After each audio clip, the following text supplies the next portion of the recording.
ఈ వీడియోలో మనం మహాయోగిని దొంతులమ్మ అనే ఒక గొప్ప మహాత్మురాలి జీవిత విషయాన్ని గురించి తెలుసుకుందాం. నర్మదా నదీ తీరంలో పుట్టారు అంటూ భక్తులు చెప్తూ ఉంటారు. అయితే ఈవిడ దాదాపుగా 65 సంవత్సరాల పాటు కృష్ణా నదీ తీరంలో జీవించారు అంటూ కూడా చెప్తూ ఉంటారు. అయితే శ్రీ దొంతులమ్మ గారు 1807వ సంవత్సరంలో జన్మించి 1932వ సంవత్సరంలో తన దేహాన్ని చాలించారు. దాదాపుగా 125 సంవత్సరాలు జీవించిన మహాయోగిని శ్రీ దొంతులమ్మ అంటూ భక్తుల యొక్క విశ్వాసం. దొంతులమ్మ గారు దాదాపుగా 65 సంవత్సరాల పాటు బందర్లో నివసించారు. అయితే ఆవిడ యొక్క మొదటి 60 సంవత్సరాల జీవిత కాలం గురించి ఎవరికీ పెద్దగా తెలియదు. కొన్ని విషయాలు మాత్రమే తెలుసు. అయితే ఈవిడ వివాహం జరిగిన తర్వాత భర్తతో తన జీవితాన్ని కొనసాగిస్తూ ఉన్నప్పుడు ఒకానొక దశలో ఒక యోగి ఆవిడకు ఎదురుపడ్డాడు. ఎదురుపడిన తర్వాత ఒక మంత్రాన్ని ఆవిడకు ఉపదేశించాడు. ఆ మంత్రాన్ని తాను నిరంతరం మననం చేస్తూ భర్త యొక్క ఆదేశం తీసుకొని తన యొక్క సంసార జీవితాన్ని విడిచిపెట్టి ఆ యోగి వద్దకు చేరుకుంది దొంతులమ్మ గారు. అలా ఎప్పుడైతే యోగి వద్దకు చేరుకుందో ఆయన తన శిష్యురాలిగా దొంతులమ్మను స్వీకరించి ఆవిడకు అవసరమైన యోగ దీక్షను, ఆధ్యాత్మిక దీక్షను ఆ గురువు గారు ప్రసాదించారు.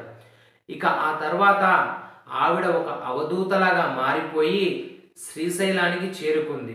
చూడండి, శ్రీశైలానికి దాదాపుగా నేను 100 మంది మహాత్ముల వీడియోస్ చేశాను కదా.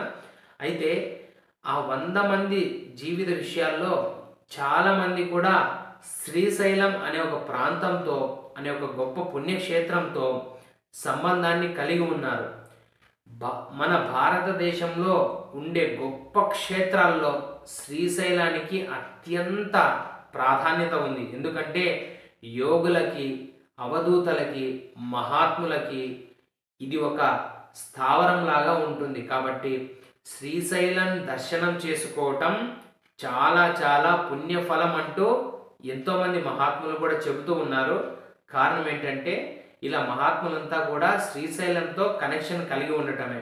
అయితే దొంతులమ్మ గారు అలా శ్రీశైలం వెళ్ళి తర్వాత మళ్ళీ జనాల్లోకి వచ్చారు. ఒక అవధూతలాగా జీవితాన్ని కొనసాగిస్తూ తన దగ్గరికి వచ్చే వ్యక్తులందరికీ కూడా బాధల్ని, కష్టాల్ని వింటూ వాళ్ళ యొక్క సమస్యల్ని తీరుస్తూ ఉంటూ ఉండేది అమ్మవారు.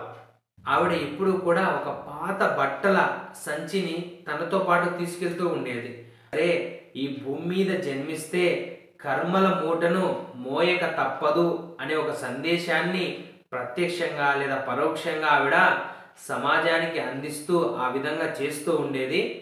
ఈ అమ్మకు ఎందుకు దొంతులమ్మ అని పేరు వచ్చిందంటే, ఉత్తర భారతదేశంలో మీరు గమనించే ఉంటారు, చాలామంది స్త్రీలు దొంతుల్ని మోస్తూ ఉంటారు. తల మీద పెట్టుకొని దొంతుల్ని మోస్తూ ఉంటారు. అంటే కుండ మీద కుండ, కుండ మీద కుండ పెట్టుకొని నీళ్లను మోస్తూ ఉంటారు కదా.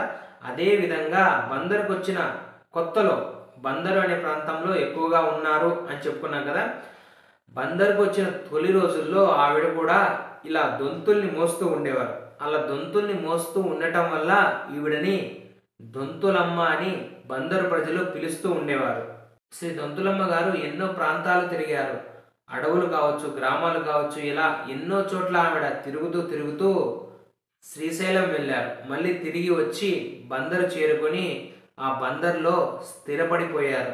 అయితే శ్రీ అమ్మవారు మొదట బందరులో కుమ్మర వీధిలో ఉండేవారు.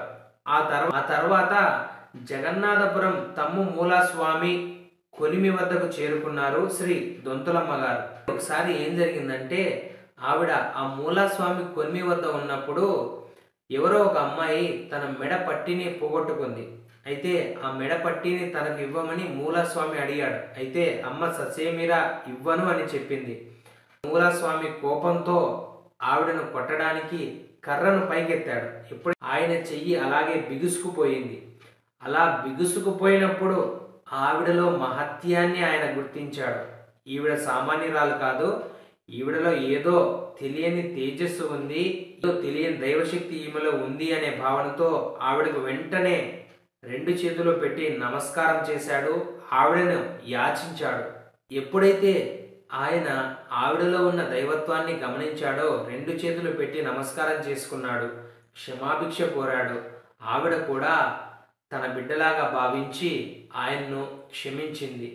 ఆ తర్వాత నుంచి ఇక స్థిర నివాసంగా ఆ మూలస్వామి కొలువు ఆవిడకు ఉపయోగపడింది.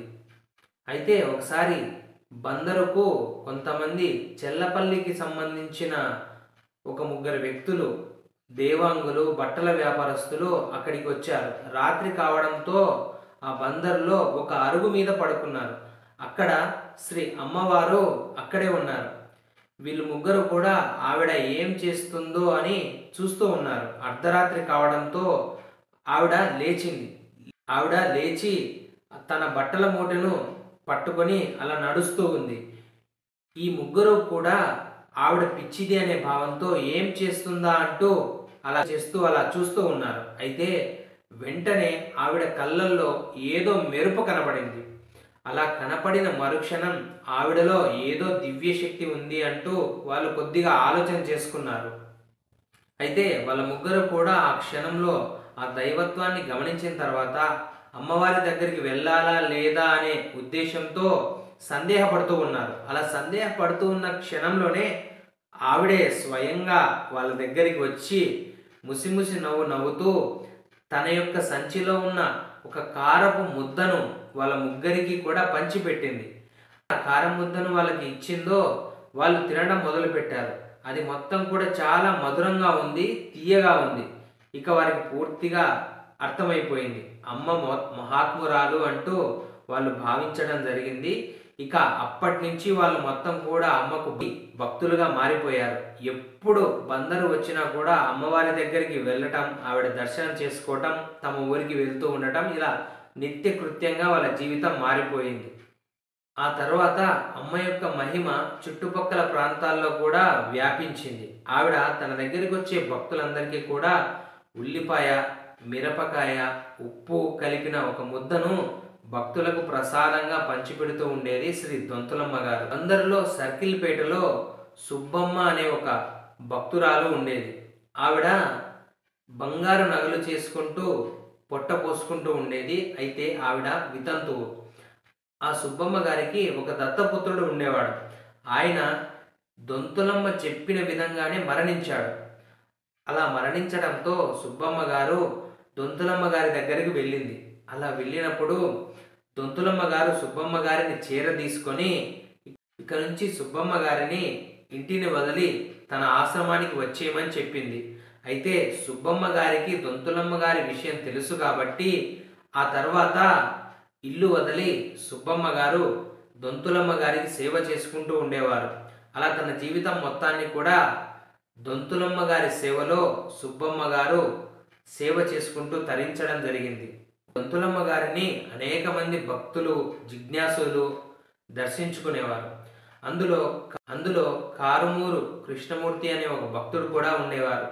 ఆయనకి అమ్మ మంత్రోపదేశం చేసి గురు ప్రార్థనను చేయించి ఆయనను మంత్రదీక్షను సాధన చేయమని ఆదేశించింది.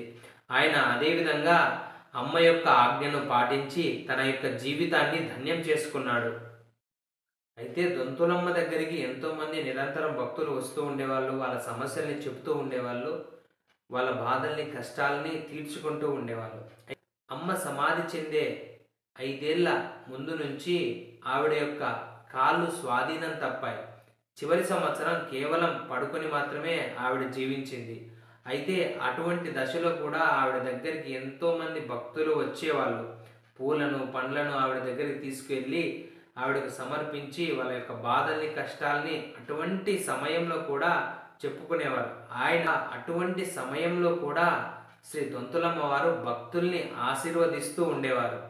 శ్రీ దొంతులమ్మ గారు 1932వ సంవత్సరం ఫిబ్రవరి 9వ తేదీన మంగళవారం రోజున రాత్రి 11:30 దేహాన్ని చాలించారు. అయితే ఇటువంటి గొప్ప జీవితాన్ని గడిపిన మహాయోగిని దొంతులమ్మ గారి పాద పద్మములకు నమస్కరిస్తూ సర్వే జన సుఖినో భవంతు.